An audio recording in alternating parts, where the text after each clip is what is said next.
Good morning student, I am Sunidhi Thakre, Government High Secondary School Chamari Khurd, Trade Healthcare and my company name Beable and my VTC name Mr. Gagan Vaid and my principal name Mr. A.K. Sayyam, district Seoni. आप सभी को पता है corona महामारी की वजह से हम लोग स्कूल में क्लासेस नहीं ले पा रहे हैं, इस वजह से हम लोग ऑनलाइन पढ़ाई कर रहे हैं। आज मैं 11th क्लास के स्टूडेंट को यूनिट 4 से chapter number 1 admitting a patient in a hospital के बारे में पढ़ाने वाली हूँ। ठीक है, तो सबसे पहले देखते हैं कि एडमिटिंग क्या होता है। हॉस्पिटल में एक पेशेंट का जो प्रवेश है वो क्या होता है, बहुत ज़्यादा तनावपूर्ण हो सकता है, क्योंकि पेशेंट के मन में हॉस्पिटल से रिलेटेड बहुत सारी क्वेश्चंस क्या होते हैं, आते रहते हैं, जिससे वो क्या होता है, बहुत ज़्यादा तनावपूर्ण या टेंशन महसूस करता है। पेशेंट और पेशेंट के रिलेटिव इस बात से परेशान होते हैं कि हमें हॉस्पिटल में न जाने कितने दिन लगेंगे, हमें हॉस्पिटल में कौन कौन सी फैसिलिटीज़ मिल पाएगी, क्या हमें हॉस्पिटल में ले जाना चाहिए और क्या नहीं ले जाना चाहिए। ठीक है, फिर देखते हैं हम आपातकालीन पेशेंट का प्रवेश क्या होता है। आपातकालीन पेशेंट मतलब ऐसे पेशेंट जिनको कार्डियक अरेस्ट, बर्न या फिर सीवियर अपेंडिसाइटिस, पॉइजनिंग या जीआई ब्लीडिंग, इस टाइप की जो भी कंडीशन होती है वो क्या होती है, इमरजेंसी कंडीशंस कहलाती है। इसके लिए हम सबसे पहले क्या करते हैं, जो भी पेशेंट हमारे हॉस्पिटल में आया है उसे हम सीधे कैजुअल्टी या इमरजेंसी डिपार्टमेंट में लेकर आते हैं, जहां उसका बगैर किसी देर किए क्या कर सके, ट्रीटमेंट स्टार्ट करवा सके। ठीक है, एंड उनके जो भी फैमिली मेम्बर या रिलेटिव जो भी उनके साथ आए हैं उन्हें हम क्या करेंगे, एडमिशन प्रोसीजर स्टार्ट करवाने के लिए हम उन्हें रिसेप्शन पर या एडमिशन डिपार्टमेंट में जाकर एडमिशन फॉर्म फिल करने के लिए बोलेंगे, जिसमें क्या होगी, पेशेंट की पर्सनल डिटेल्स फिल की जाती है, जैसे पेशेंट का नाम क्या है, पेशेंट की एज कितनी है, ठीक है, पेशेंट को अभी क्या प्रॉब्लम है, क्या पहले पेशेंट को कोई लंबे समय से कोई बीमारी है या कोई वो मेडिसिन तो नहीं ले रहा है, ठीक है, उसका कॉन्टेक्ट नंबर क्या है। ठीक, इस टाइप की जितनी भी पर्सनल डिटेल्स है वो क्या किया जाता है, एडमिटिंग के टाइम पे ही एडमिशन फॉर्म में फिल किया जाता है। ठीक, फिर हम देखते हैं कि ये तो हुआ इमरजेंसी डिपार्टमेंट में, लेकिन अगर क्या हो रहा है, कोई पेशेंट डॉक्टर रूम से कहाँ जा रहा है, वार्ड में एडमिट होने के लिए जा रहा है, तो क्या करना चाहिए, जो भी जीडीएस स्टाफ है पेशेंट, तो उसे क्या करना चाहिए, पेशेंट से रिलेटेड जो भी पर्सनल जानकारी है एंड डिसीज से रिलेटेड कोई भी जानकारी है तो क्या करना चाहिए, उन्हें डॉक्टर से पता करके ही वार्ड में हैंडओवर के लिए जाना चाहिए, ताकि वो हैंडओवर में पेशेंट रिलेटेड सारी जानकारी वार्ड स्टाफ को या वार्ड में जो भी ड्यूटी डॉक्टर है या जो भी इंचार्ज सिस्टर है उन्हें क्या कर सके, हैंडओवर कर सके। ठीक है, इसके बाद हम क्या करेंगे, ये तो हुआ कि नॉर्मल जो भी पेशेंट है मतलब एडल्ट पेशेंट है, लेकिन अगर क्या है कोई बच्चा है, ठीक है, तो अगर क्या है मतलब किसी भी बच्चे के जो पेरेंट्स है अगर वो क्या कर रहे हैं, बच्चे को हॉस्पिटल में लेकर आ रहे हैं किसके लिए, ट्रीटमेंट के लिए, तो उन्हें क्या करना चाहिए, घर से आने से पहले ही बच्चे के सारे डाउट्स क्लियर कर देना चाहिए कि बेटा हम हॉस्पिटल जा रहे हैं, वहाँ आपका ट्रीटमेंट होना है या फिर कोई भी मतलब प्रोसीजर होनी है या कोई ऑपरेशन होना है। ठीक है, तो आपको परेशान नहीं होना है, हमें वहाँ 1-2 दिन लगेंगे या फिर मतलब कल भी आ सकते हैं, मतलब इस टाइप से उन्हें क्या करना चाहिए, कम्प्लीटली समझा देना चाहिए, जिससे क्या हो, बच्चा परेशान ना हो। ठीक है, उसके बाद हम देखते हैं कि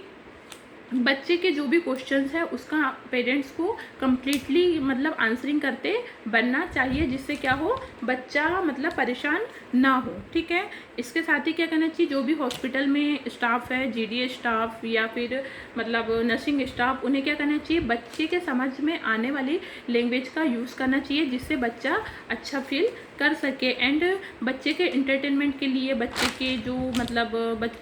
टेडी बियर्स है, ठीक है, जो भी गेम्स है, ठीक, इस टाइप की जो भी चीज़ें हैं उसको क्या करना चाहिए, अलाउ करना चाहिए, ताकि बच्चा अदर टाइम में क्या हो, परेशान ना हो वो, और वो अपना कम्प्लीटली इंटरटेनमेंट कर सके, अगर बच्चा ठीक है तो। ओके, इसके बाद हम देखेंगे कि मतलब जो भी पेशेंट के रिलेटिव हैं उनको हमें हॉस्पिटल की पॉलिसीज़ के बारे में बताना चाहिए, मतलब जिससे क्या हो, उन्हें मतलब पहले ही दिन हॉस्पिटल की सारी जानकारी मिल जाए और जो भी उनके मन में छोटे मोटे सवाल थे परेशान होने वाले वो क्या हो सके, दूर हो सके कि आपको रहने की फैसिलिटीज़ प्रोवाइड करवाई जाएगी या नहीं, खाना प्रोवाइड करवाया जाएगा या नहीं, पेशेंट के पास कितने लोग रह सकते हैं, कितने लोग नहीं रह सकते हैं, पेशेंट से मिलने का टाइम कितना है, पेशेंट के पास कितने एज ग्रुप के लोग मिलने आ सकते हैं, क्या बच्चे अलाउ है नहीं है, जो भी मतलब इस टाइप की बातें हैं जो भी हॉस्पिटल पॉलिसीज़ के अंतर्गत आती है, वो सब कुछ पेशेंट रिलेटिव को इन्फॉर्म कर दिया जाना चाहिए। इसके साथ ही हमें पेशेंट के रिलेटिव को इन्फॉर्म करना चाहिए कि आप लोगों को जो भी कॉस्टली चीज़ें हैं वो हॉस्पिटल में नहीं लाना है, ज़्यादा कैश नहीं रखना है, क्योंकि अगर उसमें किसी भी प्रकार की कोई भी प्रॉब्लम होती है या मिसिंग होती है तो ये हॉस्पिटल स्टाफ की रिस्पॉन्सिबिलिटी नहीं होगी। ठीक है, इसके बाद हम देखते हैं इमरजेंसी या आपातकाल के दौरान जीडीए के कर्तव्यों में क्या क्या शामिल होता है। तो सबसे फर्स्ट है उचित उपकरण और मैनुअल हैंडलिंग कौशल का उपयोग करके रोगियों